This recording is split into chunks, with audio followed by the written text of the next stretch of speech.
माँ सफदर के अब्बू जी अपनी बीवी का फ़ोन नहीं उठाते लेकिन सबा का फ़ोन उठा लेते हैं। बड़ी हैरत की बात है। सफदर अंकल ने खुद अपने मुंह से ये सारी बातें बताई और तो और माँ सफदर साहब ने इसका व्लॉग भी बना दिया। क्या लोग पहले ही आपके वालिद को कम चित्रोल करते हैं, कम उन पर तनकीद करते हैं कि तुम लोगों ने कोई कसर नहीं छोड़ी है अपने घर की वो हकीकतें बताने की जो शायद ही सोशल मीडिया पर किसी को पता होंगी। आखिर क्या वजह है कि सफदर अंकल बड़े ही अजीबो गरीब सा रवैया रखते हैं। ना ही मास के अलावा और सबा के अलावा किसी से वो अच्छे तरीके से बात करते हैं, ना ही अपनी बीवी को जो है वो वक्त देते हैं। और ये जवानी में कैसे रहे होंगे इससे बड़ा ही आप अंदाज़ा लगा सकते हैं। हेलो जी, अस्सलाम वालेकुम। आई होप कि आप सब बिल्कुल ठीक ठाक होंगे। अल्हम्दुलिल्लाह से मैं भी बिल्कुल ठीक ठाक हूँ। वीडियो स्टार्ट करने से पहले तमाम लोगों से रिक्वेस्ट है, चैनल को सब्सक्राइब करें, वीडियो को ज़रूर लाइक करें।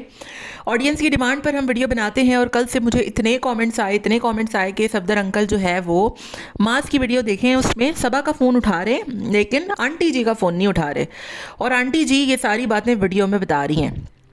तो पहली बात, माँ साहब आप कहते हैं कि हम लोग जो है वो प्राइवेट चीज़ें जो है वो नहीं दिखाते। माँ साहब ने अभी पिछले दिनों एक वीडियो बनाई जिसमें माँ साहब कहते हैं कि मैं अब बहुत चीज़ें थोड़ी इग्नोर करता हूँ, पर्दे रखता हूँ। इनफैक्ट अभी एक पॉडकास्ट में भी माँ साहब ने शिरकत की जिसमें वो बता रहे थे कि मैं पाकिस्तान का नंबर 1 यूट्यूबर से याद आया मुझे कि अभी जो डॉक्टर नबीहा वगैरह के मसले मसाइल चल रहे थे तो डॉक्टर नबीहा ने यूट्यूबर को यूट्यूमर कहा। तो वाकई में ये व्लॉगर्स तो यूट्यूमर ही होते हैं। तो माँ साहब कहते हैं कि मैं पाकिस्तान का नंबर 1 यूट्यूबर था और आज भी मैं बन सकता हूँ, इसमें कोई कबाहत नहीं है क्योंकि अब मैं थोड़ी चीज़ें प्राइवेट रखता हूँ, थोड़ी चीज़ों के पर्दे रखता हूँ। तो पहली बात, माँ साहब आप क्या प्राइवेट रखते हैं सिवाय आपके ब्लड ग्रुप, आपके ब्लड प्रेशर और आपके मेरा ख्याल है शुगर लेवल के। इसके अलावा ऐसा कोई बात नहीं होगी जो आपके सब्सक्राइबर को ना पता हो। आपकी बीवी का कौन सा महीना चल रहा है, आपकी बीवी के कौन से मंथ जो है वो प्रेगनेंसी होनी है, आपकी बीवी के कौन से मंथ डिलीवरी हुई है, आप लोगों की सालगिरहें, आप लोगों की एनिवर्सरियाँ, आप लोगों के बच्चे, हर चीज़ जो है वो सोशल मीडिया पर है। ऐसी कौन सी बात है जो नहीं है। जिन चीज़ों का अल्लाह ने भी छुपाने को हुक्म दिया है उससे लेकर वो मामला जो घर के मामलात हैं वो भी सोशल मीडिया पर है। नानी के घर से लेकर दादी के रवैये से लेकर आप लोगों की हरकतों से लेकर ऐसी कोई बात नहीं है जो सोशल मीडिया पर ना हो। क्या प्राइवेट है आप लोगों का सिवाय ब्लड प्रेशर और शुगर के? मुझे तो नहीं लगता कोई चीज़ प्राइवेट आपने रखी होगी। और अगर तो सफदर अंकल का जो भी मामला है, जो भी रवैया है, जो भी उनका एक तरीके से कह लें कि घर वालों के साथ सलूक है या उनकी बीवी के साथ जो भी उनके पर्सनल मैटर्स हैं वो नहीं उनकी बनती आपस में, ये सारी बातें सोशल मीडिया पे डालने वाली तो नहीं थी ना। पहले शाद साहब ने अपनी वीडियो में बार बार उनको ला कर जलील करवाया, ठीक है। शुरू की वीडियोस अगर आप देखें तो इतना जो है वो इनके अब्बू पर कभी तनकीद नहीं होती थी जितना अब होने लगी है जब से ये लोग सारे अलग हुए हैं। शाद साहब हर बार उनके पास पहुंच जाते हैं, हालांकि सबको पता है कि वो शाद को मुँह भी नहीं लगाते, वो शाद को पसंद ही नहीं करते, वो युसरा और शाद को कोई औकात नहीं देते, वो हुसैन और मोमिना से बात करना भी पसंद नहीं करते। ये एक हकीकत है जो कि हमने वीडियो में ही देखी हुई है। कल की वीडियो में भी शाद साहब जो है वो ज़बरदस्ती उनके पास जाकर बैठ गए कि मैं मस्जिद बनाऊंगा, मैं ये करूंगा, मैं वो करूंगा। हालांकि मस्जिद तो ऐसा काम था, उन्हें बोलना चाहिए था चलो बेटा अभी चलते हैं देखने, हैं बिल्कुल यही होना चाहिए था ना।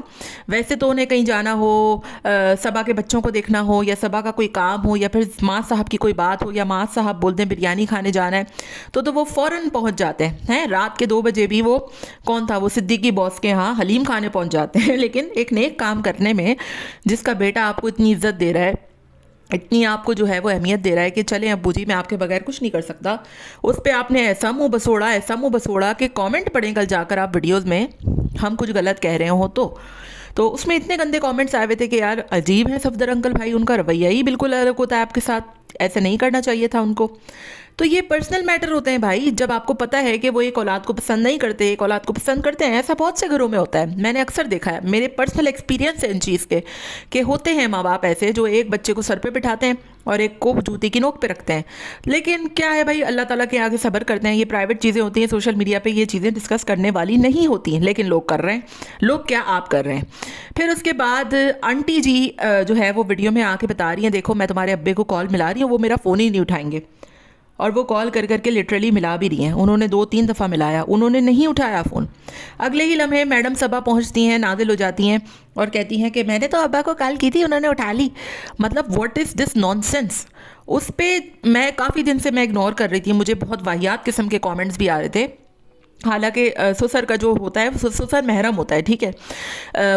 वो रिश्ता जिसके साथ आप उम्रे की अदायगी के लिए चले जा सकते हो वो महरम होता है, लेकिन फिर भी कुछ हर रिश्ते की एक हदूद व क़यूद होती है। तो सबा के हवाले से, अंकल के हवाले से इतने घटिया कमेंट्स होते हैं, कमेंट बॉक्स में इतने घटिया कमेंट्स होते हैं। मैं इस तरीके की तो बिल्कुल भी कोई बात नहीं करूँगी। ऑब्वियसली मेरा जो रिएक्शन होता है वो इस तरीके का नहीं होता कि मैं गालम गलोच दूँ या किरदार कशी करूँ। लेकिन भाई आपकी खुद की ऑडियंस, आपके खुद के कमेंट बॉक्स में इस कदर गंदे कमेंट्स होते हैं, इस कदर गंदे कमेंट्स होते हैं, कभी जाकर आप देखिएगा। क्योंकि आप लोगों को कोई फ़र्क नहीं पड़ता, आप लोग वो कमेंट पढ़ते ही नहीं हो, आप लोगों को कोई फ़र्क ही नहीं पड़ता है क्योंकि आपको पता है कि भाई हम जब यहाँ पर फैमिली बेच रहे हैं तो कोई कुछ भी आकर कहेगा ना, ना आप ब्लॉक करते हैं किसी को, ना आप पढ़ते हैं कमेंट, ना आप लाइक करते हैं, ना आप जवाब देते हैं। ये आप लोगों का रूल है जो बड़े यूट्यूबर्स होते हैं, क्योंकि उनको पता है कि यार जब तक हम चल रहे हैं और जिस दिन हमारा फुस हुआ, और फुस होना शुरू हो गया है, कभी नोट करिएगा आपके ये जो यूट्यूबर्स हैं, व्लॉगर्स हैं, उनकी जो व्यूअरशिप है वो बहुत कम हो गई है, बहुत ज़्यादा कम हो गई है। मतलब माँ साहब के अगर मिलियन आते थे तो अब 500 के पे पहुँच गए, शाज के 500 के आते थे तो अब वो 200-150 के पे पहुँच गए, और हुसैन सफदर अब लाख भी क्रॉस नहीं कर पा रहा। तो व्यूअरशिप बहुत वैसे ही डाउन हो गई है। फिर उस पर ये कंट्रोवर्सियाँ, कमेंट के जवाब देने बैठ गए तो फिर हुआ काम। इसलिए कि इन चीज़ों को इग्नोर करते हैं। मेरा कहने का मकसद ये है कि अगरचे आपके वालिद और आपकी वालदा की आपस में नहीं बनती, अगर जो है वो उनका फ़ोन नहीं उठाते, although Safdar is a very rude person. मैंने अक्सर देखा है वो वीडियो में ना आंटी से सही से बात कर रहे होते हैं, वो इतने रूड हो रहे होते हैं, वो उनको घूमने का कहते हैं तो उनका मुंह बन जाता है। हर जगह वो बेचारी आंटी जो है वो या तो मास के साथ जा रही होती हैं या हुसैन के साथ जा रही होती हैं, कभी अंकल जो है वो उनको नहीं लेकर जाते, ऑल दो वो पूरी दुनिया घूमते रहते हैं। अभी हमने देखा कि वो जो एक मेला लगाया हुआ था उन्होंने, वहाँ पर अंकल जी जो है वो आंटियों से बड़े गप्पे लारे लगा रहे थे। मुझे कॉमेंट भी आया कि अंकल किसी आंटी से मिलने गए थे। फिर बाद में मुझे एक और कमेंट भी आया कि वो पूरा मेला ही अंकल ने ऑर्गेनाइज कराया था। बहरहाल ऐसी कोई तो चीज़ सामने नहीं आई, लेकिन युसरा साहिबा की तो अलग ही कहानी चल रही थी कि अंकल अचानक से आ गए मिलने, मतलब हमारे स्टॉल पे आ गए।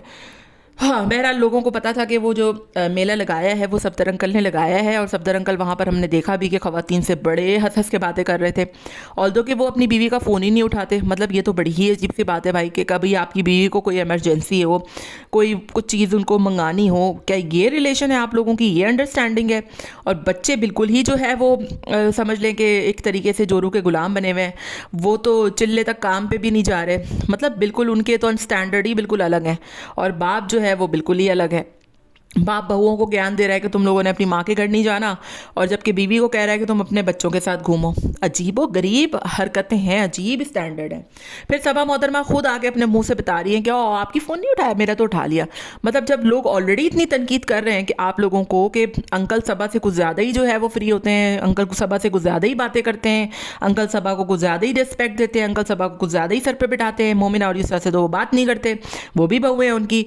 तो जब आप इस तरीके की चीज़ें और ही दिखाएंगे बढ़ चढ़ के, तो फिर ऑब्वियसली लोगों ने तो इससे ज़्यादा तनकीद करनी है। तो मुझे इतना बुरा लगा कल की इनकी वीडियो में ये सारा कुछ दिखाना ज़रूरी नहीं था। ये आपके घर की पर्सनल बातें थी, ये आपके घर के पर्सनल मैटर्स थे। आंटी का अंकल कॉल नहीं उठा रहे तो ये आपका पर्सनल मैटर था, सबा की कॉल पहले उठा रहे हैं तो ये आपका पर्सनल मैटर था, आपने इसको पब्लिक किया। फिर उस पर आकर ये क्लैरिफिकेशन देना कि भाई हम तो पब्लिक चीज़ कुछ दिखाते ही नहीं है, हम तो बड़े नंबर 1 हैं, हम तो हर चीज़ जो है वो इस्लामिक वैल्यूज़ से और कल्चर से जो है वो देखते हैं। तो भाई ऐसे मत किया करें मास साहब। वैसे ही जो है वो आप पर इस कदर तनकीद हो रही है आजकल, इस कदर तनकीद हो रही है, और फिर आपके अब्बू जी के जो रवैये हैं एक के साथ कुछ उसको लेकर तो और ही जो है वो तनकीद हो रही है। फिर आप ये हरकतें करेंगे तो फिर आपको पता है कि लोगों की ठीक ठाक किस्म की चित्रोल पड़नी है। तो ऑल्दो कि मेरे पास भी इस तरीके के कमेंट्स आते हैं, मैं फ़ौरन डिलीट मारती हूँ कि यार ये अच्छी बात नहीं है। लेकिन फिर आप लोग ऐसी चीज़ें दिखाएंगे ना तो फिर लोग तनकीद करेंगे, लोगों के मुंह आप बंद नहीं करवा सकते। जब अंकल जी का पहला जो रिश्ता है वो आंटी से है, ना कि सबा से है, कि वो सबा की कॉल तो उठा रहे, आंटी की कॉल नहीं उठा रहे। अजीब अजीब रवैया, मतलब समझ से बाहर है कि ये सब चल क्या रहा है भाई। आप लोगों की वीडियोस में आप लोग क्या दिखाना चाह रहे हैं, क्या प्रमोट करना चाह रहे हैं? क्या घरेलू झगड़े, घर के रिश्ते आपस में, अंडरस्टैंडिंग, ये सारी चीज़ें प्राइवेट होती हैं माँ साहब, ये सारी चीज़ें प्राइवेट होती हैं। प्रेगनेंसीज प्राइवेट होती हैं, बच्चे प्राइवेट होती हैं। तो फिर उस पर सब कुछ दिखा के भी बोलना कि हम तो प्राइवेट चीज़ें दिखाते ही नहीं हैं, क्या बच गया भाई? कुछ भी नहीं बचा, हर चीज़ आपने यहाँ पर दिखाई है। आपका क्या ख्याल है? कमेंट में अपनी राय का इजहार ज़रूर दीजिएगा। मिलते हैं नेक्स्ट वीडियो में। Till then take care, tata bye bye, अल्लाह हाफिज़।